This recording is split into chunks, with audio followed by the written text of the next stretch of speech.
إن الحمد لله نحمده ونستعينه ونستغفره ونعوذ بالله من شرور أنفسنا ومن سيئات أعمالنا من يهده الله فلا مضل له ومن يضلل فلا هادي له وأشهد أن لا إله إلا الله وحده لا شريك له وأشهد أن محمدا عبده ورسوله يا أيها الذين آمنوا اتقوا الله حق تقاته ولا تموتن إلا وأنتم مسلمون يا أيها الناس اتقوا ربكم الذي خلقكم من نفس واحدة وخلق منها زوجها وبث منهما رجالا كثيرا ونساء واتقوا الله الذي تساءلون به والأرحام إن الله كان عليكم رقيبا يا أيها الذين آمنوا اتقوا الله وقولوا قولا سديدا يصلح لكم أعمالكم ويغفر لكم ذنوبكم ومن يطع الله ورسوله فقد فاز فوزا عظيما أما بعد فقد قال الله تبارك وتعالى في كلامه المجيد والفرقان الحميد وبعد أعوذ بالله من الشيطان الرجيم بسم الله الرحمن الرحيم فاعلم أنه لا إله إلا الله واستغفر لذنبك وللمؤمنين والمؤمنات والله يعلم متقلبكم ومثواكم. الآية. قال حدثنا مسدد بن مصرحد قال حدثنا عبد الله بن داود سمعت عاصم بن رجاء بن حيوة يحدث عن داود بن جميل عن كثير بن قيس قال كنت جالسا مع أبي الدرداء في مسجد دمشق فجاءه رجل فقال يا أبا الدرداء إني جئتك من مدينة رسول الله صلى الله عليه وسلم لحديث بلغني أنك تحدثه عن رسول الله صلى الله عليه وسلم ما جئت لحاجة إلى آخر الحديث. উপস্থিত সম্মানিত বয়োজ্যেষ্ঠ বয়োকনিষ্ঠ সমবয়স্ক ইসলামের দৃষ্টিকোণ থেকে সকল ক্ষেত্রে শ্রদ্ধাভাজন সর্বাগ্রে আল্লাহ রাব্বুল আলামিনের কৃতজ্ঞতা জ্ঞাপন করি যে আল্লাহ সুবহানাহু ওয়া তাআলা আমাদেরকে বড্ড ফিতনার যুগে বসবাস করার তৌফিক দেওয়ার সাথে সাথে অন্যান্য জুমার ন্যায় আজকে অনুরূপভাবে সলাতুল জুমার আদায় করার লক্ষ্যে আল্লাহ সুবহানাহু ওয়া তাআলা পৃথিবীর সর্বশ্রেষ্ঠ জায়গাতে আমাদেরকে উপস্থিত করেছেন। এই জন্য আমরা তিনার শুকরিয়ার্থে সকলেই আমাদের অন্তরস্থল থেকে বলি আলহামদুলিল্লাহ। যাবতীয় দরুদ ও সালাম শান্তি বিবর্ষিত হোক পৃথিবীতে যতগুলো নবী ও রাসূলদের আগমন ঘটেছিল, বিশেষ করে আমার আপনার হৃদয়ের স্পন্দন নবী আহমদ নবী মুহাম্মদ সাল্লাল্লাহু আলাইহি ওয়াসাল্লামের প্রতি আল্লাহুম্মা সাল্লি আলাইহি আল্লাহুম্মা বারিক আলাইহি। সম্মানিত উপস্থিতি, সুপ্রিয় ভাই এবং আব্বু, আশা করি সকলেই ভালো আছেন আলহামদুলিল্লাহ। আজকে মহাগ্রন্থ আল কোরআনুল কারীমের যে 114টি সূরা রয়েছে তার একটি সূরা সূরাতুল মুহাম্মদ 47 নম্বর সূরার 19 নম্বর আয়াত পরিবেশন করেছি। সাথে সাথে আবু দাউদ থেকে 313 পৃষ্ঠার একটা হাদিস কিতাবুল ইলম থেকে বিদ্যা অধ্যায় থেকে অ্যাড করেছি, যুক্ত করেছি কোরআনের আয়াত এবং এই হাদিসকে কেন্দ্রে রেখে আজকে একটি বিষয় নিয়ে আমরা আলোকপাত করব ইনশাআল্লাহ। আল্লাহ রাব্বুল আলামিনের কাছে দোয়া করব আল্লাহ যেন আমাদেরকে প্রত্যেকটি মুসাল্লি ভাই এবং আব্বুদেরকে বিষয়টিকে শ্রবণ করে আমাদের জীবনে রূপান্তরিত করা, আমি সহ যাতে বাস্তবায়ন করতে পারি, আল্লাহ তুমি এই তৌফিক আমাদের প্রত্যেকের ভিতরে প্রদান করো বলি আমিন আল্লাহুম্মা আমিন। আমি মূলত আজকে যে বিষয় নিয়ে আলোকপাত করব সেটি হচ্ছে পৃথিবীতে সবচাইতে বড় উন্নতি কি। এ বিষয় নিয়ে ইনশাআল্লাহ আপনাদের দৃষ্টি আকর্ষণ করব। ছোট্ট করে একটা ভূমিকাতে আলোচনা নিয়ে আসি।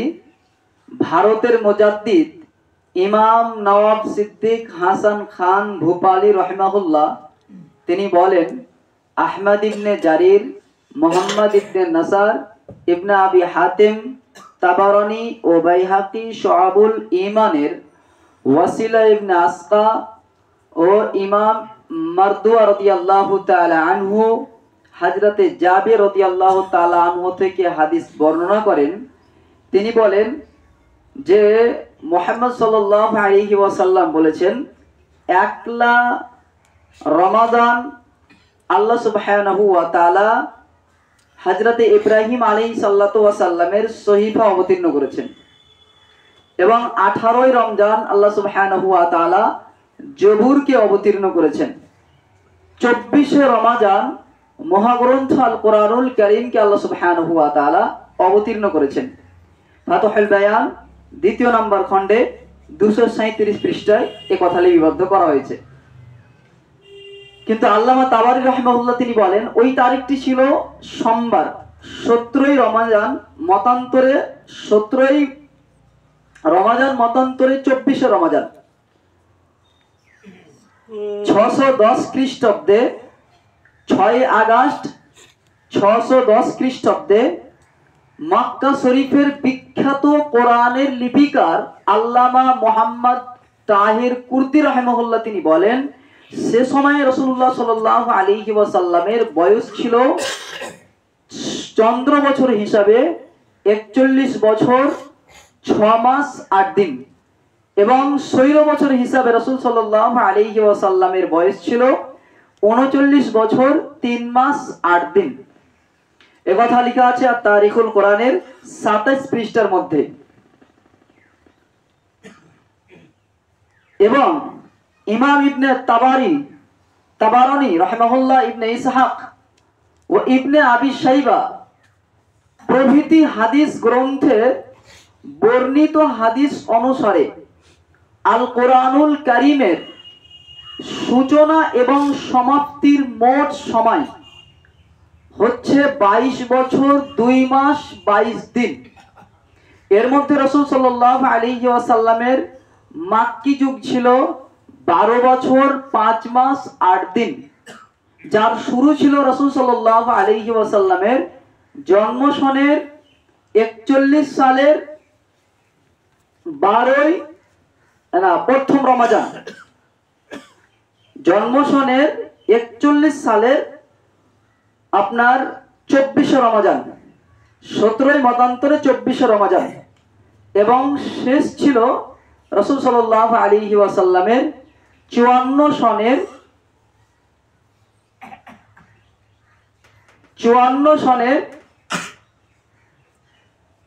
তারপরে যে আলোচনাটা করা হয়েছে, রাসূল সাল্লাল্লাহু আলাইহি সাল্লামের শেষ ছিল মক্কাতে 54 সালের আপনার প্রথম রবিউল আউয়াল। মাক্কি যুগ এটা গেল। মাদানী যুগ রাসূল সাল্লাল্লাহু আলাইহি ওয়াসাল্লামের ছিল 12 বছর, মাদানী যুগ ছিল 9 বছর 9 মাস 9 দিন।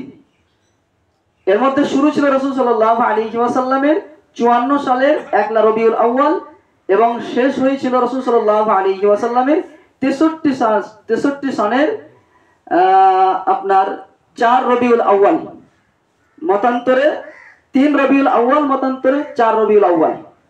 তারিখুত তাসরিহিল ইসলামী 7 এবং 10 পৃষ্ঠার মধ্যে এই কথা লিপিবদ্ধ করা হয়েছে। তখন থেকে মহাগ্রন্থ আল কোরআনুল কারীম যে অবতীর্ণ হয়েছে, তখন থেকে আজ অবধি পৃথিবীতে মানুষ 3 কোয়ালিটির মানুষ বসবাস করছে। তার 1 মুমিন, 2 মুনাফিক, 3 হচ্ছে কাফির। 1 প্রকার মুমিন, 2য় প্রকার মুনাফিক, 3য় প্রকার হচ্ছে কাফির। আল্লাহ সুবহানাহু ওয়া তাআলা যখন আমরা পৃথিবী ছেড়ে চলে যাব, মৃত্যুবরণ করার পরে কিয়ামতের দিন 2টি স্থান থাকবে, তার একটি হচ্ছে জান্নাত আর একটি হচ্ছে জাহান্নাম, 3য় নাম্বার অপশন কিছু থাকবে না। তো আল্লাহ সুবহানাহু ওয়া তাআলা এই জান্নাতের মধ্যে কোন মানুষগুলোকে প্রবেশ করাবেন? যারা মুমিন হবে। 3 কোয়ালিটির মধ্যে 2 কোয়ালিটির মানুষ কিন্তু ছাঁটাই চলে যাবে। 1 কোয়ালিটির মানুষ যারা মুমিন, তাদেরকে আল্লাহ সুবহানাহু ওয়া তাআলা জান্নাতের মধ্যে দিবেন। তো আমরা সকলেই মুমিন হতে চাই, তাই না? আমরা প্রত্যেকেই মুমিন হতে চাই। আল্লাহ সুবহানাহু ওয়া তাআলা মুমিনের বৈশিষ্ট্য বর্ণনা করতে গিয়ে বলছেন সূরাতুল বাকারার 208 নম্বর আয়াতে আল্লাহ রাব্বুল আলামিন ঘোষণা করেছেন একটা আয়াত, এবং আল্লাহ রাব্বুল আলামিন 193 নম্বর আয়াতে বলছেন ওয়াকালু সামি'না ওয়া আতা'না। আল্লাহ রাব্বুল আলামিন একথা সূরা বাকারার শেষের দিকে উল্লেখ করছেন যে মুমিন যারা হবে তারা কোরআন এবং সহিহ সুন্নাহ শ্রবণ করবে, তারপরে সেটাকে মাথা নত করে মেনে নেবে। মুমিন যখন আল্লাহ ও তার রাসূলের কথা শ্রবণ করবে, সেটা সঠিক হবে, সেটাকে মাথা নত করে মেনে নিবে, এটা হচ্ছে মুমিনের বৈশিষ্ট্য। এক জায়গায় আল্লাহ রাব্বুল আলামিন বলছেন সূরাতুন নাহাল 16 নম্বর সূরার 43-44 নম্বর আয়াতে মুমিন কোরআন হাদিস শুনবে ঠিক, কিন্তু ফাসআলু আহলা যিকরি ইন কুনতুম লা তা'লামুন বিল বাইয়িনাতি ওয়াজ জুবুর। ঈমানদারদের একটা পরিচয়, যখন কোরআন হাদিস জানবে, কোরআন হাদিস দলিল সহকারে জানবে। সাধারণত যখন আমরা কোনো আধার আপনার কি বলে সিম কার্ড ক্রয় করি বা বিভিন্ন জায়গাতে বিভিন্ন জিনিস সম্পর্কে অ্যাপ্লাই করি, তখন কিন্তু আমাদেরকে দলিল লাগে, আমাদের কার্ড লাগে, আই কার্ডের প্রয়োজন হয়। সিম ওঠার সময়তে আমাদেরকে আধার কার্ড জমা দিতে হয়, আধার কার্ডের জেরক্স লাগে, নাম্বার লাগে, দলিল লাগে। তো আল্লাহ সুবহানাহু ওয়া তাআলা বলছেন যে কোরআন আর হাদিস শ্রবণ করবে প্রমাণ সহকারে, ডকুমেন্ট সহকারে, এটা হচ্ছে মুমিনের বৈশিষ্ট্য। কেন যে আল্লাহ রাব্বুল আলামিন মহাগ্রন্থ আল কোরআনুল কারীমে প্রায় 6236টি আয়াত, মতান্তরে 6666টি আয়াত অবতীর্ণ করেছেন। তো যখন আমি বলে দেব কোরআনে আছে, এটা কিন্তু স্পষ্ট হলো না। যখন বলা হবে কোরআনের অমুক সূরাতে অমুক নাম্বার আয়াত, তখন কিন্তু স্পষ্ট হয়ে যাবে। হাদিসে বলা হয়েছে, আল্লাহ বলছেন না, এটা দলিল স্পষ্ট হলো না। হাদিসে বলা হয়েছে মানে কি? পৃথিবীতে হাদিসের অভাব নেই। একটা যুগ ছিল, যেই যুগে মানুষ যে যত হাদিস বানাইতে পারবে তাকে তত বেশি প্রাইজ প্রদান করা হবে। সেজন্য আজকে আমরা বর্তমান প্রেক্ষাপটে দেখতে পাচ্ছি মাউদু, মুনকার, জাল, বানাওয়াট হাদিস। এতগুলো হাদিস কিভাবে তৈরি হলো? তার একটা বড় কারণ হচ্ছে তখন কি করা হতো, মানুষকে প্রাইজ বিতরণ করা হতো।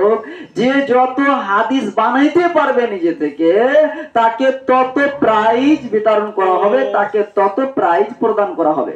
সম্মানিত উপস্থিতি, ওই জন্য কোরআন আর হাদিস বলতে গেলে আমাকে আপনাকে ডকুমেন্ট সহকারে বলতে হবে, এবং শ্রবণ করতে গেলেও কোরআন হাদিসকে ডকুমেন্ট সহকারে, অর্থাৎ কোথায় রয়েছে, কোন জায়গায় আছে, এটা সহিহ না জয়ীফ, না মাউযু, না জাল, না বানাওয়াট, এগুলো স্পষ্ট করে আমাকে আপনাকে জানতে হবে। এটা হচ্ছে যিনি বক্তব্য দিবেন তারও করণীয়, এবং যিনি শ্রবণ করবেন তারও করণীয়। এখানে এক পর্যায়ে যারা আপনার কি হবে, শ্রোতা হবে, তারা বলবে আল্লাহ যদি আমরা জুমার মসজিদে খুতবা শুনতাম, অনুধাবন করতাম, বিষয়টিকে আমরা মানতাম, শ্রবণ করতাম, অনুধাবন করতাম, মা কুন্না ফি আসহাবিস সাইর, তাহলে আমরা আজকে জাহান্নামবাসীদের মধ্যে হতাম না, জাহান্নামের মধ্যে নিপতিত হতাম না। অত্র আয়াত প্রমাণ করে যে মানুষ জুমার খুতবা শুনেও জাহান্নামে যাবে। অত্র আয়াত প্রমাণ করে জালসা শ্রবণ করেও জাহান্নামে যাবে, যদি তারা অনুধাবন না করে। কোরআন শুনে, হাদিস শুনেও জাহান্নামে যাবে, যদি সেটা অনুধাবন না হয়, আমল না হয়। আল্লাহ রাব্বুল আলামিন যাতে আমাদেরকে সেই লিস্টে না ফেলে দেয়, আমরা বলি আমিন। আল্লাহ তুমি আমাদের কবুল করো। তো মুমিনদের একটা বৈশিষ্ট্য হবে কি, যে কোরআন হাদিস একেবারে নির্ভেজাল হতে হবে, যাতে ভেজাল না থাকে। একটা মুমিনের বৈশিষ্ট্য, কোরআন হাদিস শুনবে, ডকুমেন্ট সহকারে শুনতে হবে। সম্মানিত উপস্থিতি, সেই যুগ থেকে নিয়ে আজ পর্যন্ত মুমিনের একটা বৈশিষ্ট্য হচ্ছে যে কোরআন হাদিস শুনবে এবং মাথা নত করে মেনে নিবে, এটা হচ্ছে মুমিনের বৈশিষ্ট্য। কাফেরের বৈশিষ্ট্য আল্লাহ অনেক বর্ণনা করেছেন। সূরা বাকারার মধ্যে বলেছেন আল্লাহ, ইন্নাল্লাযীনা কাফারু সাওয়াউন আলাইহিম আনযারতাহুম আম লাম তুনযিরহুম লা ইউমিনুন। নিশ্চয় যারা কুফরি করেছে, মুহাম্মদ তাদেরকে আপনি ভয় দেখান জাহান্নামের আর না দেখান, তারা উভয় সমান। লা ইউমিনুন, তারা ঈমান নিয়ে আসবে না আপনার কথায়, আপনার আলোচনায় ঈমান নিয়ে আসবে না।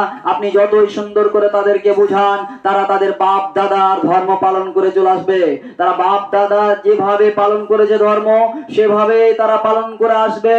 আপনি যেভাবে তাদেরকে বুঝান না কেন, এটা হচ্ছে কাফেরের বৈশিষ্ট্য। আরেকটা কাফেরের চরিত্র আপনাকে শুনিয়ে দিই, এটা সূত্র আলোচনা করছি, মিলাবেন।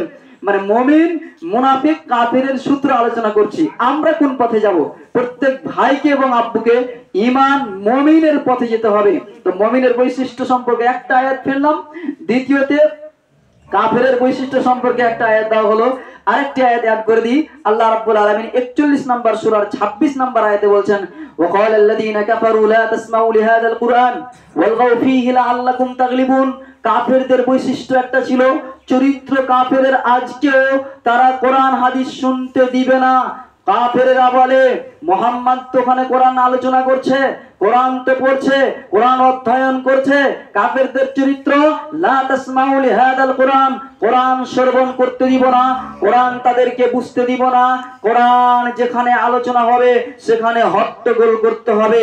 যেখানে আলোচনা হবে কোরআনের, যেখানে হাদিসের আলোচনা হবে, যেখানে কোরআন অধ্যয়ন করা হবে, সেখানে হট্টগোল করতে হবে। লাআল্লাকুম তাগলিবুন, যাতে করে তোমাদের হট্টগোলটা তাদের ঊর্ধ্বে চলে যায়, সেটা যাতে নিচে পড়ে যায়। এটা হচ্ছে কাফেরের বৈশিষ্ট্য। এটা আবু জাহেল বলেছিল, আবু লাহাব বলেছিল, উতবা বলেছিল, শাইবা বলেছিল। আজকে বর্তমান প্রেক্ষাপটে আমাদের মধ্যে এরকম মানুষের অভাব নাই। আচ্ছা বলেন তো, কেন আবু জাহেল এটা বললো? কেন উতবা শাইবা বললো? আবু জাহেল এই জন্য বলেছিল কোরআন শুনতে দেওয়া যাবে না, যে কোরআন যদি শুনে আমার জাতি, আমার যারা কি করছে তাবে, আমার যারা কি করছে অনুসরণ করছে, আমাদেরকে যারা মানছে, এরা যদি কোরআন শুনে, এরা যদি কোরআনকে শুনে, তাহলে এক পর্যায়ে কি করবে? এরা আমরা যে অন্যায় ভাবে গদিতে বসে আছি, অন্যায় ভাবে চেয়ারে বসে আছি, মানুষের মালকে লুণ্ঠন করছি, হক প্রার্থীদের আমরা প্রার্থী দিই না, তো এরা কিন্তু বুঝে ফেলবে কিসে? কোরআন শোনার মাধ্যমে। ফলে তাদেরকে কোরআনের নিকটেও যেতে দেওয়া হবে না। এটা ছিল কাফেরের চরিত্র। আজকে আমাদের এই সময়ে, এই বর্তমান অবস্থাতে এরকম মানুষের অভাব আছে কি নাই? অভাব নেই, এরকম মানুষ আছে। এটা হচ্ছে কাফেরের বৈশিষ্ট্য। আল্লাহ আমাদেরকে সেই জায়গা থেকে রক্ষা করো। 3 নাম্বার হচ্ছে মুনাফিক। মুনাফিকের চরিত্র কি জানেন? মুনাফিকের চরিত্র আল্লাহ সুবহানাহু ওয়া তাআলা তিনি বলছেন যে যখন মুহাম্মদ সাল্লাল্লাহু আলাইহি ওয়াসাল্লাম আপনি যখন তাদেরকে কোরআন হাদিস শোনাবেন, সুদ হারাম, ঘুষ হারাম, জেনা হারাম, ব্যভিচার হারাম, দাড়ি কাটা হারাম, টাকনুর নিচে কাপড় পরিধান করা হারাম, আপনার কি বলে যেন আল্লাহকে মানতে হবে, কোন পৃথিবীর কাউকে মানা যাবে না। ইত্তাবিউ মা উনজিলা ইলাইকুম মির রাব্বিকুম, আপনি যখন বলবেন আল্লাহর পক্ষ থেকে যা অবতীর্ণ হয়েছে মুহাম্মদ সাল্লাল্লাহু আলাইহি ওয়াসাল্লামের প্রতি, সেটারই ইত্তেবা, তারই অনুসরণ, তারই অনুকরণ করতে হবে। এটা যখন আপনি বলবেন, মুনাফিকরা তখন শুনবে আপনার কথা, শোনার পরে কি করবে? ইয়াসুদ্দু, তারা কি করবে? আনকা সুদুদা, আপনার কাছ থেকে কেটে পড়বে আর আপনার কাছে যাবে না। এটা হচ্ছে মুনাফিকের বৈশিষ্ট্য, চরিত্র। ওরা শুনবে, নিজের জীবনের সাথে মিলাবে। আমাদেরকে বলছে তোমার বাপ দাদা যেভাবে কি করেছে, আমল করেছে, তুমি করতে পারবে না, পীর মানতে পারবে না, এই করতে পারবে না, তাবিজ লটকাতে পারবে না, এই করতে পারবে না, সেই করতে পারবে না, এগুলো বলছে। আরে এটা কি করে ভাই? আল্লাহ রাসূল সাল্লাল্লাহু আলাইহি ওয়াসাল্লাম বলছেন, আরে 360টি বুত কি করে পূজা যায়? একজন তো আল্লাহ সুবহানাহু ওয়া তাআলা, তিনি আছেন কুল হুয়াল্লাহু আহাদ, আল্লাহুস সামাদ, লাম ইয়ালিদ ওয়া লাম ইউলাদ ওয়া লাম ইয়াকুল লাহু কুফুয়ান আহাদ। এক আল্লাহ রাব্বুল আলামিনের ইবাদত করতে হবে। এই যখন আল্লাহ রাসূল সাল্লাল্লাহু আলাইহি ওয়াসাল্লাম ঘোষণা করলেন, আপনারা হাদিস জানেন, মক্কার একটা নীতি ছিল, নিয়ম ছিল, যখনই কোনো আপনার বিষয় ঘোষণা করার থাকতো তখন পাহাড়ের চূড়াতে গিয়ে উঠে যেতেন। উঠার পরে ডাক দিতেন, ইয়া আহলি ইয়াসরিব, এভাবে তিনি কি করতেন? সম্বোধন করতেন। সকলেই তারা আসতো। আসার পরে তিনি কি করতেন? ঘোষণা করতেন। এক পর্যায়ে ঘোষণা করলেন, শোনো, ইয়া আসহাবি, ও আমার সাথীরা তোমরা শোনো। এক জায়গায় একত্রিত হওয়ার পরে রাসূল সাল্লাল্লাহু আলাইহি ওয়াসাল্লাম এক পর্যায়ে বললেন, শোনো, তোমাদেরকে যদি বলি পশ্চিমে একটা গোত্র আছে, পূর্ব দিকে একটা আছে, তোমাদেরকে কি করতে চাইছে, এরা ওই দিক থেকে হামলা করবে, পূর্ব দিকে ওরা এদিক থেকে হামলা করবে, যে তোমাদেরকে একবারে চাটনির মতো গিলে খেয়ে নিবে, এটা কি তোমরা বিশ্বাস করবে? তখন তারা বলল, আরে মুহাম্মদ, তোমাকে তো আমরা 40 বছর থেকে দেখছি, মা জাররাবনা আলাক, তুমি ছোট থেকে কোনোদিন মিথ্যা কথা বলনি। মানে আল্লাহ রাসূল যে নবী হননি, 40 বছরের আগে কোন নবী আপনার 40 বছর না হলে নবুয়ত প্রাপ্ত হন না। তো আল্লাহ রাসূল সাল্লাল্লাহু আলাইহি ওয়াসাল্লামের জন্মগত কিছু বৈশিষ্ট্য ছিল, তার একটা হচ্ছে আমানতদারিতা। আমানতদারিতা রাসূল সাল্লাল্লাহু আলাইহি সাল্লামের মধ্যে ছিল। তো ওরা যখন রাসূল সাল্লাল্লাহু আলাইহি সাল্লাম ঘোষণা দিলেন এটা, তখন বলছে, আরে তোমাকে কেন বিশ্বাস করব না? তোমাকে তো কোনোদিন আমরা মিথ্যা কথা বলতে দেখিনি, আর আজকে বিশ্বাস করবো না? তখন তিনি বলছেন, শোনো, কুলু লা ইলাহা ইল্লাল্লাহ তুফলিহুন, তোমরা একটি কালেমা পাঠ করো, তাহলে তোমরা কি করবে? সফল মণ্ডিত হবে, তোমরা সাকসেস কামিয়াব হয়ে যাবে। অনারব বিশ্ব তোমাদের পায়ে চুমু দিবে, তোমাদের পায়ের আশেপাশে ঘোরাঘুরি করবে। যখনই কথা বললেন মুহাম্মদ সাল্লাল্লাহু আলাইহি ওয়াসাল্লাম, তখনই আপনার কি করলো? তারা পাথর কেউ কেউ হাতে উঠিয়ে নিল, নেওয়ার পরে মুহাম্মদকে মারবে। এক পর্যায়ে তাব্বাত ইয়াদা আবি লাহাবিন ওয়া তাব, আবু লাহাব কি করলো? মুহাম্মদকে ছোড়ার জন্য পাথর হাতে নিয়ে আছে। তখন আল্লাহ অবতীর্ণ করছেন এই সূরা তাব্বাত ইয়াদা আবি লাহাবিন ওয়া তাব মা আগনা আনহু মালুহু ওয়া মা কাসাব। এই সূরাটি ব্যাখ্যা সহ দ্রষ্টব্য। সুপ্রিয় ভাই এবং আপুদেরকে বলবো, যদি বাংলা অনুবাদ পড়তে জানেন তাহলে কোরআন থেকে অধ্যয়ন করবেন। তো রাসূল সাল্লাল্লাহু আলাইহি ওয়াসাল্লাম যখন তিনি কথা বললেন, তার 1 মিনিট আগে, 1 সেকেন্ড আগে, 2 সেকেন্ড আগে সবাই তার বন্ধু ছিল, সবাই তার প্রিয় ছিল, সবাই তার কাছ থেকে অনেকেই টাকা ধার দিত মুহাম্মদ সাল্লাল্লাহু আলাইহি ওয়াসাল্লামকে। যখনই বললে, আরে একজন আল্লাহকেই মানতে হবে, 360টি বুত পূজা চলবে না, এরা বলছে একদিকে 3 জনকেও মানা চলবে না, একজনকে মানতে হবে, এটা কি করে হতে পারে? তখন তাদের মাথা একবারে টলমলিয়ে গেল। আল্লাহ রাব্বুল আলামিন বলছেন, বাল নাকযিবু বিল হক, যখন আপনি সত্যকে মিথ্যার উপরে ছুঁড়ে ফেলবেন, তখন মিথ্যাটা কি হবে? একবারে চূর্ণ বিচূর্ণ হয়ে যাবে। এটাই হচ্ছে আল্লাহ সুবহানাহু ওয়া তাআলার নীতি। যখন আপনি যে জায়গাতে মিথ্যা আছে সত্য নিক্ষেপ করবেন, তখন মিথ্যাটা চূর্ণ বিচূর্ণ হয়ে যাবে। তখন যে সে কি করবে আর বুঝতে পারবে না, শেষ পর্যন্ত গালি দিবে, শেষ পর্যন্ত আপনার বিরুদ্ধে কি করবে? লড়াই করবে, শেষ পর্যন্ত আপনাকে মারার জন্য পরিকল্পনা করবে, শেষ পর্যন্ত আপনাকে মাদ্রাসা থেকে তাড়িয়ে দিবে, শেষ পর্যন্ত যে চাকরিতে ছিলেন আপনি, চাকরি থেকে আপনাকে কি করবে? চাকরিচ্যুত করে দিবে, আপনাকে সেই জায়গাতে রাখবে না। এটা হচ্ছে নীতি, কাফেরদের বৈশিষ্ট্য, কাফেরদের চরিত্র। মুনাফিকদের চরিত্র আলোচনা করছিলাম। মুনাফিকেরা কোরআন শুনবে এবং শোনার পরে, হাদিস শোনার পরে তারা কি করবে? ইয়াসুদ্দুকান সুদুদা, তারা কি করবে? আপনার কাছ থেকে কেটে পড়বে, আপনাকে আর মানবে না। বলছিলাম কোন পয়েন্টে এটা, যে ওরা মিলাবে যে আমাদের জীবনের কথা যেটা বলছে এটা মানা যাবে না, তাহলে মুহাম্মদকে কি করে শেষ করা যায়, মারা যায়। তো আপনারা একটা কোরআনের আয়াত জানেন, আল্লাহ সুবহানাহু ওয়া তাআলা তিনি বলেছেন সূরা আত-তাওবার মধ্যে, সূরা আত-তাওবার মধ্যে 17, 18, 108 আয়াতে আল্লাহ সুবহানাহু ওয়া তাআলা ঘোষণা করছেন, ওই জায়গাতে আল্লাহ রাব্বুল আলামিন ঘোষণা করেছেন, লা তাকুম ফিহি আবাদা, মুহাম্মদ আপনি ওই মসজিদের মতো নিকৃষ্ট জায়গাতে প্রবেশ করেন না। প্রশ্ন যদি করি আপনাকে, পৃথিবীতে সবচাইতে উত্তম জায়গা কি? মসজিদ। আর আল্লাহ রাব্বুল আলামিন বলছেন এই মসজিদের মতো নিকৃষ্ট জায়গাতে আপনি প্রবেশ করিয়েন না, লা তাকুম ফিহি আবাদা, কখনোই আপনি প্রবেশ করিয়েন না ওখানে। কেন জানেন? আল্লাহ রাসূল সাল্লাল্লাহু আলাইহি সাল্লাম মক্কা থেকে যখন মদিনা তিনি হিজরত করে চলে আসলেন, মদিনা আসার পরে রাসূলের যে শান শওকত, রাসূলের যে আপনার ব্যবহার, রাসূলের যে সম্মান, এই সম্মান দেখে মদিনার যে মুনাফিকেরা ছিল এদের গাও হাত চুটপুট করতে লাগলো, শুধু কামড়াচ্ছে মনে হচ্ছে তাদেরকে। তো এই মতো অবস্থাতে তারা দ্বিধাদ্বন্দ্বে পড়ে গেল, কি করা যায়, যে এতদিন থেকে মদিনার মাটিতে আমরা আছি, এত সম্মান নাই আমাদের, এত আমাদের শান শওকত নাই, মোহাম্মদ কোথা থেকে চলে আসলো, আর আজকে তাকে ছাড়া মানুষ কিছুই বোঝে না, শুধু মোহাম্মদ মোহাম্মদ মোহাম্মদ।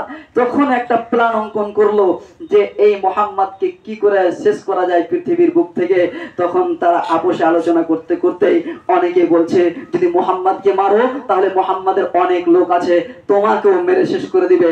মোহাম্মদকে যদি কি করো, ডাইরেক্ট অ্যাটাক করো, তাহলে সমস্যা আছে।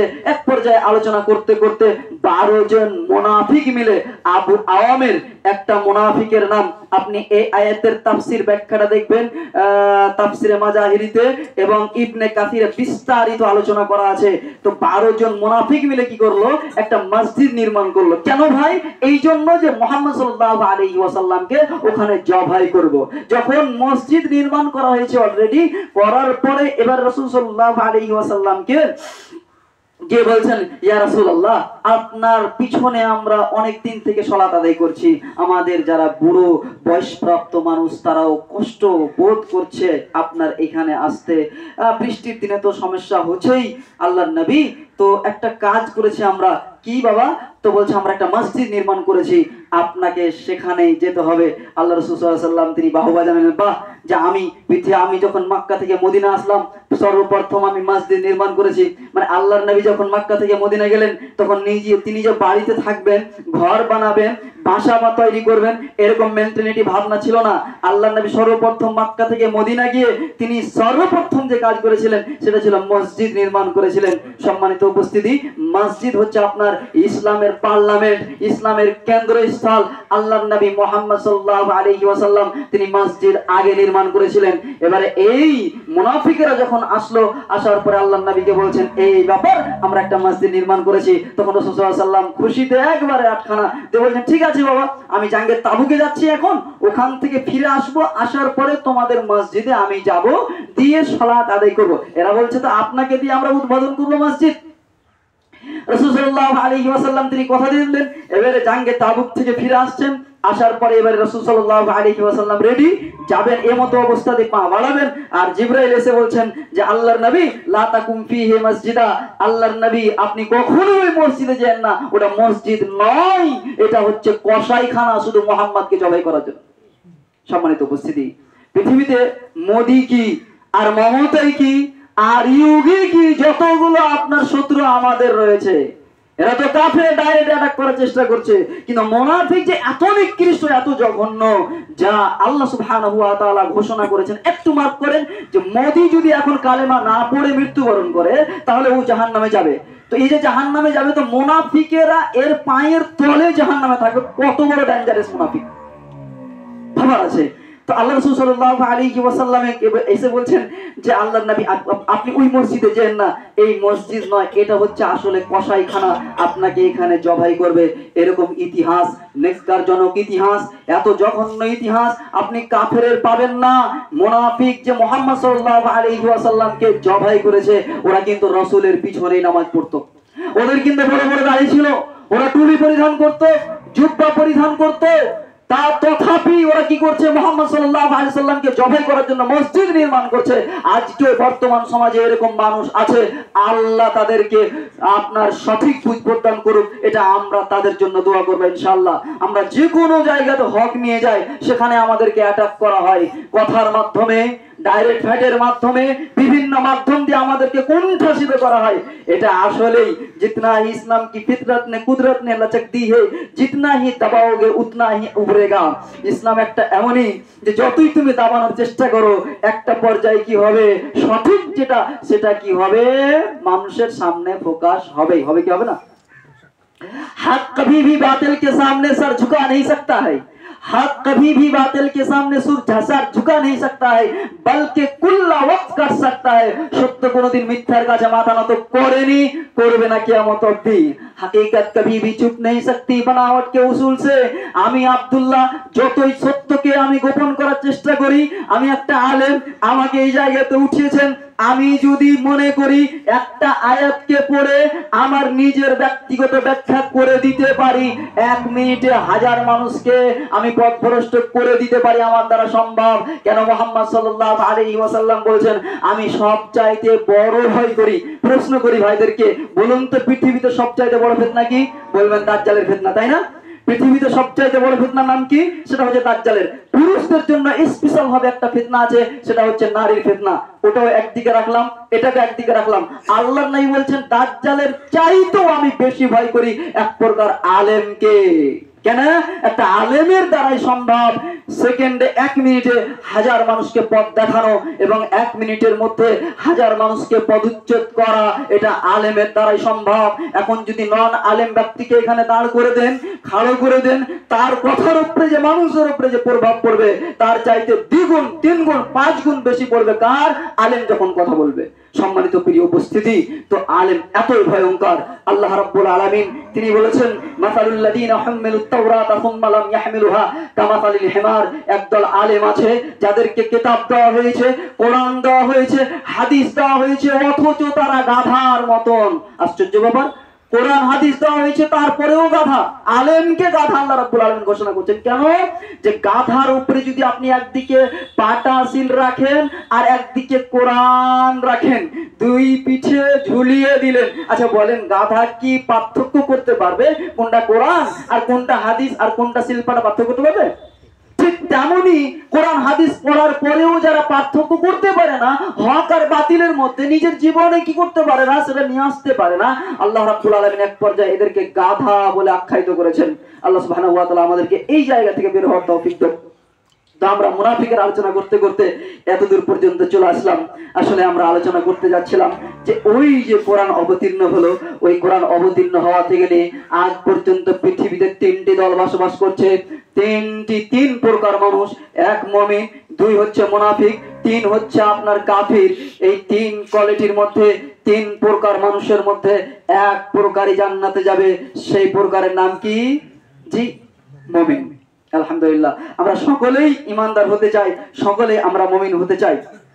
আল্লাহ রাব্বুল আলামিনের কাছে আমাদের দোয়া থাকবে। এবারে আমরা যে বিষয়টা ফোকাস দেব আপনাদেরকে, যে একজন মুমিন, আমি তো বলেছি পৃথিবীতে সবচাইতে বড় উন্নতি কি, এই বিষয়ে আলোচনা। পৃথিবীতে সবচাইতে বড় উন্নতি যদি আপনি গোটা ইসলামের সার টানেন এবং দুনিয়াতে যতগুলো আপনার লেভেল আছে প্রত্যেকটা লেভেলকে এক জায়গায় একত্রিত করেন, তাহলে এটা আপনি খুঁজে পাবেন নেক্সট সন্দেহে যে পৃথিবীতে সবচাইতে বড় উন্নতির নাম হচ্ছে শিক্ষা। আর পৃথিবীতে সবচাইতে বড় ভাইরাস, পৃথিবীতে সবচাইতে বড় অন্ধকার, পৃথিবীতে সবচাইতে বড় অনুন্নতি যেটা, সেটা হচ্ছে মূর্খতা, অশিক্ষিত, জাহেলিয়াত, অন্ধকার। এটা একটু আপনাকে আমি বোঝানোর চেষ্টা করি। আল্লাহ রাসূল সাল্লাল্লাহু আলাইহি ওয়াসাল্লাম যেই জায়গাতে ছিলেন সেই জায়গাটার নাম কি? বলবেন মক্কা। রাসূল সাল্লাল্লাহু আলাইহি ওয়াসাল্লাম তিনি যখন মক্কাতে আসেন, তার পূর্বে ছিল ওই যুগটার নাম কি? আইয়ামে জাহেলিয়াত, অজ্ঞতার যুগ, বর্বরতার যুগ, অশিক্ষিততার যুগ। এই যুগটাকে বলা হয় আইয়ামে জাহেলিয়াত, অন্ধকারের যুগ। যেই যুগে আপনার ছেলে মেয়েদের পার্থক্য করা হতো না, মেয়েকে গর্ত করে ঢেকে দেওয়া হতো, যেখানে নারীদেরকে আপনার ভোগের বস্তু বানানো হয়েছিল। অনেক আলোচনা রয়েছে আইয়ামে জাহেলিয়াতের। তো আইয়ামে জাহেলিয়াত, অন্ধকার যুগকে মুহাম্মদ সাল্লাল্লাহু আলাইহি ওয়াসাল্লাম তিনি যার মাধ্যমে তাদেরকে সোনার যুগে সেই যুগটাকে পরিণত করেছিলেন, সেটা কি ছিল? জি, সেটাই ছিল শিক্ষা, সেটাই ছিল এডুকেশন, সেটাই ছিল শিক্ষা। মুহাম্মদ সাল্লাল্লাহু আলাইহি ওয়াসাল্লাম যারা ডাকাত ছিল, বড় বড় চোর ছিল, যারা নারীকে অন্যায়ভাবে ভোগ করত, নারীকে আপনার মাটি খনন করে গর্ত করে গেড়ে দিত জীবিত নারীকে, ওই যুগে রাসূল সাল্লাল্লাহু আলাইহি ওয়াসাল্লাম যার মাধ্যমে তিনি পরিবর্তন করেছিলেন, ওই জায়গাকে যার মাধ্যমে সোনার যুগ বানিয়েছিলেন, সেটাই ছিল আপনার শিক্ষা। আজকেও যদি আমি আপনি কি করি, সেটাকে ফলো করি, তাহলে দেখতে পাই সেই শিক্ষা কোন শিক্ষা ছিল। আল্লাহ রাব্বুল আলামিন তিনি আমাদেরকে যখন দুনিয়াতে আসেনি, তার আগে ছিলাম আমরা জান্নাতুল ফিরদাউসে। সেখানে আল্লাহ রাব্বুল আলামিন তিনি বলেছিলেন, আলাস্তু বিরাব্বিকুম, আমি কি তোমাদের প্রভু নয়? তখন আমরা সকলেই চামার, ডোম, মুচি, আপনার খাল বিল যতগুলো মানুষ ছিল, আছে আর আসবে, সমস্ত মানুষের রূহটাকে, আত্মাটাকে আল্লাহ একইবারে বানিয়েছিলেন। সেখানে হানাফি ভাইরাও ছিল, শাফিরাও ছিল, আহলে হাদিস ভাইরাও ছিল, আপনার বেরেলি ভাইরাও ছিল। শুধু ভাইয়েরা নয়, সমগ্র পৃথিবীতে যত মানুষ ছিল, আছে আর আসবে, সবাইকে আল্লাহ বলেছিলেন, আমি কি তোমাদের প্রভু নয়? আমি কি তোমাদের আল্লাহ নয়? তখন আমরা সকলেই বলেছিলাম, ক্বালু বালা, নিশ্চিত আপনি আমাদের রব। আমরা শাহিদে অঙ্গীকার করছি আপনি আমাদের প্রভু।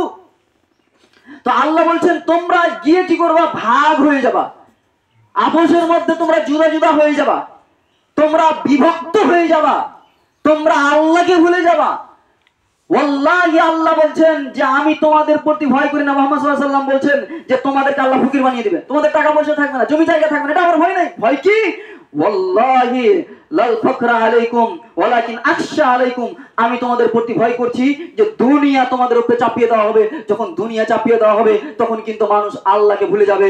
আল্লাহ সুবহানাহু ওয়া তাআলা বলেন, আনতাকুলু ইয়াউমাল কিয়ামাতে, এই কিয়ামতের দিন যাতে বলতে না পারো যে আমি আল্লাহ তোমাদের প্রভু ছিলাম না, আমি আল্লাহ সম্পর্কে তোমরা জানতে না, এই জন্য আমি আগেই তোমাদের ক্লাসটা করিয়ে নিলাম, আজকেই তোমাদের মুখ থেকে বলিয়ে নিলাম, যাতে করে তোমরা কিয়ামতের দিন অস্বীকার না করতে পারো যে আল্লাহ তুমি আমাদের ছিল না। সেদিন তো আমরা সকলেই আপনার কি করেছি? স্বীকার করে এসেছি। সেদিন সকলেই টিপ দিয়ে এসেছি, সকলেই সিগনেচার করে এসেছি আল্লাহর কাছে, তুমি আমাদের প্রভু, তুমি আমাদের আল্লাহ। আল্লাহ রাব্বুল আলামিন এটাকে শক্ত করার জন্য মানব জাতিকে ওই জায়গাতে নিয়ে যাওয়ার জন্য, অর্থাৎ জান্নাত থেকে আল্লাহ বের করেছেন, আবার জান্নাতে নিয়ে যাওয়ার জন্য আল্লাহ সুবহানাহু ওয়া তাআলা আমাদের পিছনে, আমাদের কাছে অগণন নবী ও রাসূলদেরকে আল্লাহ রাব্বুল আলামিন প্রেরণ করেছেন। কেন?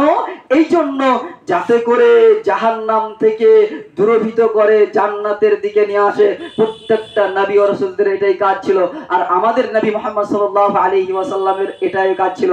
1081 বার একটাই কথা আল্লাহর নবী বলছেন, যে হাদিসগুলো আমি দেখলাম ল্যাপটপে সার্চ করে, প্রায় 110টি হাদিসের গ্রন্থে এই কথা 1081 বার লেখা আছে যে লা ইউবাইদুনি, আল্লাহ নবী বলছেন জাহান্নামের এমন কোন রাস্তা নাই যেটা আমি ক্লিয়ার করিনি, জান্নাতের এমন কোন পথ নাই যেটা আমি ক্লিয়ার করিনি। সব পথ স্পষ্ট করা আছে, জান্নাতেরও আছে, জাহান্নামেরও আছে, উভয় পথকে আমি স্পষ্ট করে দিয়েছি। আল্লাহ সুবহানাহু ওয়া তাআলা নবী মুহাম্মদ সাল্লাল্লাহু আলাইহি সাল্লাম বলছেন, আসলে আমি যে পয়েন্ট আপনাকে বুঝাবো, আল্লাহ প্রথমে আমাদের কি করলেন? স্বীকার করিয়ে নিলেন, শিখিয়ে দিলেন। মুহাম্মদ সাল্লাল্লাহু আলাইহি ওয়াসাল্লামের কাছে আপনার লাউহে মাহফুজ থেকে কোথায় আসলো? বাইতুল ইজ্জত থেকে আসলো ধারাবাহিকভাবে কোরআনের আয়াতগুলো।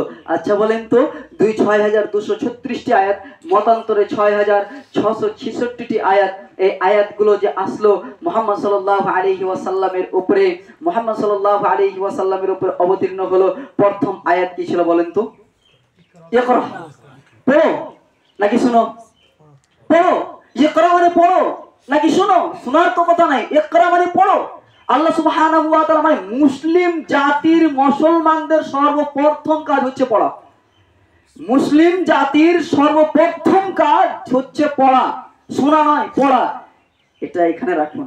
মৃত্যুবরণ করার পর যখন মানুষ কোথায় যাবে ভাইরা? কবরে যাবে। কবরে যাওয়ার পরে কয়টি প্রশ্ন হবে? আপনি বলবেন 3টি, আসলে 4টি প্রশ্ন করা হয়। যখন আপনার প্রশ্ন হবে আল্লাহ কে ছিল, নবী কে ছিল, দিন কি ছিল, তখন উত্তর হয়ে গেল। উত্তর হয়ে যাওয়ার পরে তাকে জিজ্ঞাসা করা হবে, বাবা তুমি পেয়েছো কোথা থেকে? তখন বলবে ও কারাতু কিতাবিল্লাহ, আমি আল্লাহর কিতাব অধ্যয়ন করেছি, পড়েছি, পড়াশোনা করে পেয়েছি আমি সেখান থেকে। ওয়াতাসাদ্দাকতু, আমি বিশ্বাস করেছিলাম, আমানতু, আমি ঈমান নিয়ে এসেছিলাম। কি বলবে কবরে? যে আমি শুনেছিলাম না পড়েছিলাম? প্রথম আয়াত কি? পড়ো। আর কবরে আবার কি প্রশ্ন হচ্ছে? উত্তর দিচ্ছে যে আমি পড়েছিলাম, তারপরে জেনেছিলাম, বিশ্বাস করেছিলাম, ঈমান নিয়ে এসেছিলাম। তো মুসলিম জাতির কাজই হচ্ছে প্রথম কাজ, ফরজ যেটা, সেটা হচ্ছে আপনার পড়ো, অর্থাৎ শোনো নয়। তো আমাদেরকে বেশি পড়া লাগবে নাকি শোনা লাগবে ভাই? পড়া লাগবে। তো এটা হচ্ছে প্রথম কাজ। ওই জন্য আমি বলছি পৃথিবীতে সবচাইতে বড় উন্নতি হচ্ছে কি? আজকে শিক্ষা। বড় জিহাদ, বড় লড়াই, বড় সংগ্রাম আজকে পৃথিবীতে যেটা, সেটাই হচ্ছে আপনার শিক্ষা।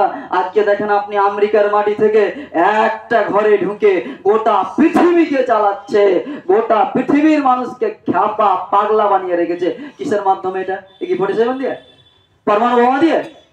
সব শিক্ষার মাধ্যমে, নলেজ এডুকেশনের মাধ্যমে মানুষকে পাগলা বানিয়ে রেখেছে। আজকের বড় জিহাদ হচ্ছে শিক্ষার জিহাদ। আজকে যদি মুসলিম জাতিকে কি করতে চায়, তার ঐতিহ্য থেকে হটাতে চায়, মুসলিম জাতিকে নিচে করতে চায়, তাহলে মুসলিম জাতি নয়, পৃথিবীর যতগুলো জাত আছে সব জাতকে যদি নিচে করতে হয়, তাহলে শিক্ষাটাকে তাদের মাইনাস করতে হবে। শিক্ষাটাকে মাইনাস করতে হবে, বাস অটোমেটিক তারা কি হবে? অশিক্ষিত হয়ে যাবে। আর যদি অশিক্ষিত না হয়, তাহলে কি আপনার ওই যে আবু জাহেল যে বসে আছে চেয়ারে বসে আছে, অন্যায় ভাবে গদিতে বসে আছে, বলছে কোরআন শিখিও না, কোরআন শুনিও না, কোরআন শুনতেই যেও না। যদি শুনে নেয় বা জেনে নেয়, শিখে নেয়, তাহলে কি ওকে রাখবে আর গদিতে? আমি যে অন্যায় ভাবে গদিতে বসে আছি, এবার আমাকে যারা অনুসরণ করছে, তো এরা কি আমার যে অন্যায়টা জেনে নিবে, তখন কি আর রাখবে? ঠিক সরকারও সেম তাই করছে, যে স্কুল বন্ধ করো, মাদ্রাসা বন্ধ করো, মসজিদ বন্ধ করো, এগুলো বন্ধ করে দাও। যখন মানুষ মূর্খ হয়ে যাবে, তখন কি সবাইকে একটা নেতাতে গোটা দেশ চালিয়ে দিবে, কোনো সমস্যা হবে না। মানে ভারতবর্ষ গোটাই গাঁজাখোর দেশে পরিণত হয়েছে। সম্মানিত উপস্থিতি, আমি আর আলোচনা বাড়াতে পারছি না বা সময়ের দিকে লক্ষ্য রেখে। তো আল্লাহ রাব্বুল আলামিন নবী মুহাম্মদ সাল্লাল্লাহু আলাইহি ওয়াসাল্লামের একটা হাদিস মনে পড়ে গেল। মুহাম্মদ সাল্লাল্লাহু আলাইহি ওয়াসাল্লাম বলছেন, তোমরা শোনো, যে হাদিসটি মুয়াত্তা ইমাম মালিকের 313 পৃষ্ঠায় 7 নম্বর লাইন থেকে, হাদিস নাম্বার 1650। রাসূল সাল্লাল্লাহু আলাইহি ওয়াসাল্লাম বলছেন, তারাকতু ফীকুম আমরাইনি লান তাদিল্লু মা তামাসসাকতুম বিহিমা কিতাবাল্লাহি ওয়া সুন্নাত নবিহি। তোমাদের মধ্যে কোন ব্যক্তিকে আঙ্গুল উঠিয়ে কথা বলতে পারবে না। তোমাদের মধ্যে কোন ব্যক্তি অতক্ষণ পর্যন্ত পথভ্রষ্ট পদচ্যুত হবে না, যতক্ষণ পর্যন্ত দুইটি জিনিসকে তারা আঁকড়ে ধরে থাকবে। একটা ভারতবর্ষের কি করলো আপনার বাদশা বা ভারতবর্ষের যে সরকার, ও একটা আইন লাগু করলো, বলল যে তোমরা দুইটি জিনিস আমার পক্ষ থেকে মনে রাখো। তার একটা আলোচনা করে আরেকটা আলোচনা করে দিল, এই দুইটি জিনিস তোমরা যতক্ষণ পর্যন্ত আমাকে মানে যতক্ষণ পর্যন্ত ধরে থাকবে, ততক্ষণ পর্যন্ত তোমরাকে ভারতে রাখবো, ভারতে বসবাস করতে দিব। যতক্ষণ পর্যন্ত, ধরলেন কথার কথা, যার আধার কার্ড বানা হলো, এই আধার কার্ড যুক্ত ব্যক্তিদেরকে ভারতে রাখবো, আর যাদের বানা হয়নি তাদেরকে ভারত থেকে তাড়িয়ে দিব। আর একটা আইন লাগু করলো। এবার দুটোর মধ্যে যদি আমি একটাকে ফলো করি আর একটাকে ছেড়ে দিই, তাহলে আমি কি ভারতের নাগরিক থাকতে পারবো নাকি আমাকে ভারত থেকে তাড়িয়ে দিবে? উত্তর বলবেন যে ভারত থেকে তাড়িয়ে দিবে। আল্লাহ বলছেন, শোনো, সমগ্র পৃথিবীর মালিক হচ্ছে আমি, তোমাদের কাছে দুইটি জিনিস আমি পাঠালাম, এক কিতাব আল্লাহ রাব্বুল আলামিনের কিতাব, দুই সুন্নাত নবিয়িহি, সেটা হচ্ছে রাসূল সাল্লাল্লাহু আলাইহি ওয়াসাল্লামের সুন্নাত। এই দুইটি জিনিস যতক্ষণ পর্যন্ত তোমরা আঁকড়ে ধরে থাকবে, মাড়ির দাঁত দিয়ে ধরে থাকবে, অতক্ষণ পর্যন্ত পৃথিবীর কোন মায়ের বেটা, পৃথিবীর কোন ব্যক্তি, সে যতই বড় বাচ্চা হোক না কেন, যতই বড় সরকার হোক না কেন, তার ক্ষমতা নেই যে তোমাকে পথভ্রষ্ট করবে, পদচ্যুত করবে। কেন? এই দুইটি জিনিস হচ্ছে তোমার দুনিয়াতে সফলতা এবং আখিরাতের মানদণ্ড, বড় চাবিকাঠি। এই দুইটি জিনিস হচ্ছে, এক কোরআন, দ্বিতীয় হচ্ছে আপনার রাসূল সাল্লাল্লাহু আলাইহি ওয়াসাল্লামের সহিহ সুন্নাহ।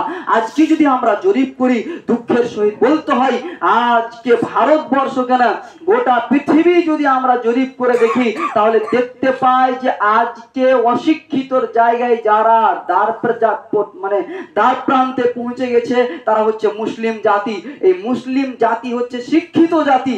আর এরা কেমন করে করতে করতে, কেমন হতে হতে হতে এরা এমন নিচে পড়ে গেছে যে এদের ভিতরে একেবারে শিক্ষা নেই। সম্মানিত উপস্থিতি, আজকে আমাদের উপরে নির্যাতনের বড় কারণ একটা হচ্ছে আমাদের শিক্ষার জায়গা থেকে আমরা হটে গেছি। আমি যে বিষয়টি আলোচনা করতে যাচ্ছিলাম বা করছিলাম সেটা হচ্ছে পৃথিবীতে সবচাইতে বড় উন্নতি হচ্ছে শিক্ষা। আর ওই শিক্ষা, যে শিক্ষা আল্লাহ বলেছেন ইকরা বিসমি রাব্বিকাল্লাযী খলাক, পড়ো তোমার ওই প্রভুর নামে যিনি তোমাকে সৃষ্টি করেছেন। খলাকাল ইনসানা মিন আলাক, যিনি রক্তপিণ্ড থেকে মানুষকে সৃষ্টি করেছেন। আল্লাহ রাব্বুল আলামিন এভাবে 5টি আয়াত আল্লাহ রাসূল সাল্লাল্লাহু আলাইহি ওয়াসাল্লামের উপরে অবতীর্ণ করলেন প্রাথমিক পর্যায়ে। তো এই মুসলমানের কাজ হবে, আমাদের কাজই হবে কি, আপনার সর্বপ্রথম শিক্ষা। রাসূল সাল্লাল্লাহু আলাইহি ওয়াসাল্লাম তিনি বললেন, একটা প্রশ্ন আপনাদেরকে করি, আলোচনা শেষের দিকে চলে এসেছি অন্তিম মুহূর্তে। আল্লাহর নবী বললেন 210টি হাদিসে 1081 বার যে জাহান্নামের পথ এমন নেই যেটা ক্লিয়ার করিনি, জান্নাত যাওয়ার পথ এমন নেই যেটা স্পষ্ট করা নেই। আল্লাহ রাব্বুল আলামিন মহাগ্রন্থ আল কোরআনুল কারীমে বলছেন, সূরাতুল আনাম সূরা নাম্বার হচ্ছে 6 আয়াত নাম্বার 38, আল্লাহ বলছেন মা ফাররাতনা ফিল কিতাবি মিন শাই, কোরআনে এমন কিছু জিনিস নেই যেটা বিবৃত করা নেই, লিপিবদ্ধ করা নেই, সব কিছু কোরআনের মধ্যে লিপিবদ্ধ করে দিয়েছি আমি। আল্লাহ বলছেন আফালা ইয়াতাদাব্বারুনাল কোরআন, হে মানুষ, বোকা মানুষ, তোমাদেরকে কি হলো, কোরআন কেন পড়ো না? পৃথিবীর অন্য জাত তারা কোরআন পাঠ করে আজকে তোমাদেরকে কি করেছে, রাখাল বানিয়ে রেখেছে, তারা আজকে ছাগল বানিয়ে দিয়েছে তোমাদেরকে, আর তারা রাখালের জায়গাতে বসে আছে, তারা হ্যান্ডেল ধরে আছে, আর তোমরা কি করছো, তাদের পিছনে পিছনে ঘুরে বেড়াচ্ছ।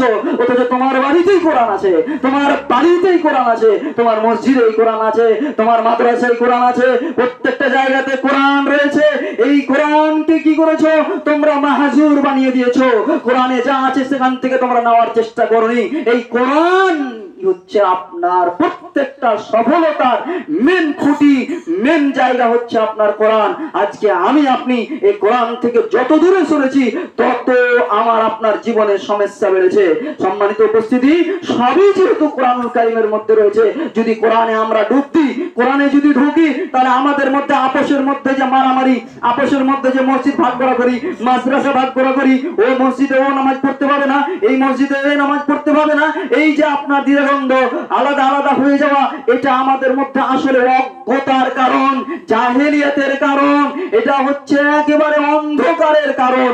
সম্মানিত উপস্থিতি, যদি আমরা কোরআনে যেতাম, আল্লাহ বলছেন ইয়া আইয়ুহাল্লাযীনা আমানু, তোমরা হে পৃথিবীর ঈমানদারগণ, তোমরা শুনো, আতিউল্লাহ, আল্লাহর ইতাআত করো, আর রাসূল, রাসূলের ইতাআত করো, ওয়া উলিল আমরি মিনকুম, আর তোমাদের যারা উলুল আমর নেতা রয়েছে, কোরআন হাদিস অনুযায়ী যারা দেশ চালাচ্ছে, সমাজ চালাচ্ছে, তাদের তোমরা কি করো, অনুসরণ করো। যখন তোমরা কোনো বিষয়ে মতানৈক্য দেখা দিবে, তোমাদের মধ্যে মত পার্থক্য দেখা দিবে, তখন তোমরা কি করবে, আল্লাহ এবং রাসূলের দিকে প্রত্যাবর্তন করবে, নাকি কোনো শাইখের দিকে, কোন মাদানির দিকে, কোন স্কুল, কোন কলেজ, কোন বড় ব্যক্তির দিকে? আল্লাহ বলছেন আল্লাহ তো রাসূলের দিকে প্রত্যাবর্তন করো। তাহলে এখানেই সফলতা রয়েছে ভাই। কোন শাইখের দিকে পরিবর্তন নয়, কোন আলেমের দিকে পরিবর্তন নয়, কোন পীরের দিকে পরিবর্তন নয়। আমাকে আপনাকে যেতে হবে কোন দিকে? আল্লাহ ও তার রাসূলের দিকে। আল্লাহর কোরআনে কি আছে, রাসূলের হাদিসে কি আছে, এখানে আমার আপনার সমাধান রয়েছে। যদি আমরা এখান ছেড়ে দিয়ে অন্য দিকে যাই, আলেমের দিকে যাই, পীর সাহেবের দিকে যাই, বুজুর্গের দিকে যাই, বড় শাইখের দিকে যাই, তাহলে পথভ্রষ্ট হবে। একটা উদাহরণ দিচ্ছি, এখন যদি এই জায়গাতে আগুন ধরে আর ওই দিক দিয়ে আপনার ধোঁয়া বের হয়, ওই ধোঁয়ার উপরে যতগুলো আপনার মুর্শিদাবাদের দমকল আছে, সব দমকলগুলোকে এক জায়গায় উপস্থিত করে একবারে ধোঁয়ার উপরে পানি নিক্ষেপ করেই যাচ্ছে, করেই যাচ্ছে, করেই যাচ্ছে। আচ্ছা বলেন, কোশ্চিন কালো এখানকার আগুন নিভাবে সম্ভব হবে না? কেন? আগুন এখানে চলছে, আর ধোঁয়া এখন দিয়ে বেরোচ্ছে, ধোঁয়ার উপরে আপনার পানি নিক্ষেপ করে কোনো লাভ হবে না। আগুন যদি নিভেতে চাই, এখানে আমাকে কি করতে হবে? পানি নিক্ষেপ করতে হবে। সম্মানিত উপস্থিতি, সমস্যা যেখান থেকে হচ্ছে ওই জায়গাটা আমাকে আপনাকে দেখতে হবে যে সমস্যা আসলে হচ্ছে কোথা থেকে, আর এর সমাধান কি রয়েছে, তাহলে আমরা পথ পেয়ে নিব। আমি বলতে চাইছি সবিরে ভাই এবং আব্বুদেরকে, আমরা যদি পৃথিবীতে উন্নতি করতে চাই তাহলে আমাদেরকে শিক্ষা গ্রহণ করতে হবে। আর ওই শিক্ষা হবে যেটা আপনার আল্লাহ রাব্বুল আলামিনের শিক্ষা, অর্থাৎ কোরআনের শিক্ষা। এই কোরআনের শিক্ষা আমার আপনার প্রত্যেকটা মুসলিম ভাই এবং বোনের জন্য ফারজে আইন, ফারজে কিফায়া নয়, এটা করতেই হবে সবাইকে। হাদিস আমাদের কাছে প্রসিদ্ধ আছে, তলাবুল ইলমি ফারিজাতুন আলা কুল্লি মুসলিমিন, প্রত্যেকটা মুসলিম নর নারীর জন্য এই ইলম, এই জ্ঞান, এই বিদ্যা, এই কোরআন শিক্ষা ফারজে আইন, সবাইকে শিখতে হবে। এটা আল্লাহ সুবহানাহু ওয়া তাআলার কথা, মুহাম্মদ সাল্লাল্লাহু আলাইহি ওয়াসাল্লামের কথা। আল্লাহ রাব্বুল আলামিন প্রথমেই যে আয়াত অবতীর্ণ করেছেন সেটা হচ্ছে আপনার শিক্ষা। আচ্ছা, আল্লাহ কি সালাতের ব্যাপারে আয়াত দিতে পারতেন না? জাকাতের ব্যাপারে আয় দিতে পারতেন না? হজ দিতে পারতেন না? পৃথিবীতে সবচাইতে বড় ইবাদত কি? সবচাইতে বড় আপনার জিহাদ ঘোষণা করা হয়েছে জাদুল মাআজের মধ্যে। ইমাম ইবনে কাইয়্যিম রাহিমাহুল্লাহ সম্ভবত তিনি বলছেন সবচাইতে বড় জিহাদ পৃথিবীতে সেটা হচ্ছে সালাত। অথচ আল্লাহ সালাতকে কেন্দ্র করে আয়াত দেন না। আগে কি শিক্ষা? মানে শিক্ষা প্রত্যেকটা জায়গাতে আমাকে আপনাকে লাগবে। সম্মানিত উপস্থিতি, আমি আপনি যদি শিখি তাহলে আমাকে আপনাকে প্রাথমিক পর্যায়ে আল্লাহ রাব্বুল আলামিনের প্রদত্ত যেটা শিক্ষা জ্ঞান, সেই শিক্ষা আমাকে আপনাকে নিতে হবে। আবু বকর, ওমর, উসমান রাদিয়াল্লাহু তাআলা আনহু সহ সাহাবায়ে কেরামগণ কত বছরে ইলম শিখেছিলেন? কোরআন কত বছরে শিখেছিলেন? প্রত্যেকটা সমাধান কোথায় রয়েছে? কোরআনের মধ্যে। জি, আর আমি অধিক করছি না, আলোচনা নিয়ে যাচ্ছি না ওদিকে। ছোট্ট করে একটা পয়েন্ট বলছি। আমরা যদি দেখি পূর্বের সাহাবায়ে কেরামগণ যে দেশ চালিয়েছেন, গোটা অর্ধেক পৃথিবী চালিয়েছেন, ওমর বিন আব্দুল আজিজ রাহিমাহুল্লাহ, এদের যদি আমরা ইতিহাস দেখি তাহলে তো আমরা দেখতে পাই তারা যার মাধ্যমে চালিয়েছিলেন সেটাই ছিল শিক্ষা, সেটাই ছিল কোরআন, সেটাই ছিল হাদিস। তারা কোরআন এবং হাদিস দিয়ে গোটা পৃথিবী পরিচালনা করেছেন। সম্মানিত উপস্থিতি, এখানে একটা আমরা যখন আলোচনা করি শিক্ষা সম্পর্কে, তখন অনেক ভাই বলে যে ভাই আমার বয়স হয়ে গেছে, অনেক বয়স হয়ে গেছে, আমি কি করে আর কোরআন শিখবো? 40, 50, 60 বছর হয়ে গেছে, আমি কি করে কোরআন পড়বো? আর তো আমার সময় হয় না, আর কোরআন পড়তেও পারি না, কি করা যায়? আমি সেই ভাইদেরকে বলবো, আবু বকর রাদিয়াল্লাহু তাআলা আনহু কত বছর বয়সে কোরআন শিখেছিল? প্রায় 40-এর আশেপাশে। উমারের ঘটনা দেখেন, 60-এর আশেপাশে। ইবনে আব্বাস রাদিয়াল্লাহু তাআলা আনহু 60-এর আশেপাশে তিনারা কি করেছেন? কোরআন শিখেছেন। 80, 90 বছর পর্যন্ত সাহাবায়ে কেরামের ইতিহাসে পাওয়া যায় যে তারা কোরআন অধ্যয়ন করেছেন, শিখেছেন। আমাদের প্রত্যেকটা ভাই এবং আব্বুদের জন্য অনিবার্য, অপরিহার্য কোরআন শিক্ষা করা, কোরআনকে অধ্যয়ন করা। কিনা আল্লাহ বলছেন ইন্না লিল্লাহি, আল্লাহ রাব্বুল আলামিনের কাছে আমরা কিছু ব্যক্তি আছে যারা পৃথিবীতে কোন নেতা আছে, এই নেতার কিছু আপনার খাস লোক থাকে না? নেতা যখন পৃথিবীতে থাকে অনেক জায়গাতে, তো ওর কিছু খাস লোক থাকে। আপনি যে আছেন তা আপনারও কিছু খাস লোক আছে। তো আল্লাহর কাছে কিছু খাস লোক আছে। আল্লাহ বলছেন আমার খাস লোক হচ্ছে ওরা যারা কোরআন অধ্যয়ন করে এবং কোরআনকে কি করে? মূল্যায়ন করে। এরা হচ্ছে আমার খাস লোক। আমি হয়তো বিষয়টিকে আরো বিস্তারিত আলোচনা করতে পারলাম না, এজন্য দুঃখিত। এবং আল্লাহ রাব্বুল আলামিনের কাছে দোয়া করব, আল্লাহ রাব্বুল আলামিন যেন আমাদের প্রত্যেকটা ভাই এবং আব্বুকে বিষয়টিকে বুঝে নিরপেক্ষ দৃষ্টিকোণ থেকে আমল করার তৌফিক দেন। আমরা বলি আমিন। আল্লাহ আমাদের যারা এখানে উপস্থিত হয়েছে সুপ্রিয় ভাই এবং আব্বুরা, তাদের তুমি অন্তরটাকে প্রশস্ত করো, অহংকারটাকে ডিলিট করে দাও। শয়তানি যে প্ররোচনা এবং শয়তানের যে কার্যকলাপ